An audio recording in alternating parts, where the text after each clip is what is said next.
Zimbabwe's political landscape is once again ablaze, with accusations as Zanu PF, the ruling party, has pointed fingers at opposition leader Nelson Chamisa, alleging plans to disrupt the upcoming Southern African Development Community SADC Summit in Harare. As perimushe, Chamisa otsomewa. Chamisa onzi aiwa ada kudisrupta SADC Summit. Sadapinda mashoko abuda sonyugwa kwaiti onodobva subscribe like na on the bell icon. Nomwe gomchinzi, the accusations were made via the Zanu PF cooperated Operation Restore Legacy page on Monday, stirring controversy ahead of the regional event.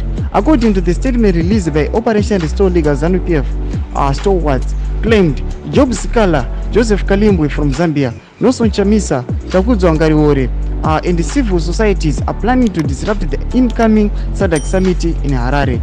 The allegations have raised eyebrows among political observers as they come amidst preparations for the 44th Ordinary Summit of Heads of States and Government scheduled for August 17, 2024. In response to these allegations, Nelson Chamisa's camp has vehemently denied any involvement in plots to disrupt the summit.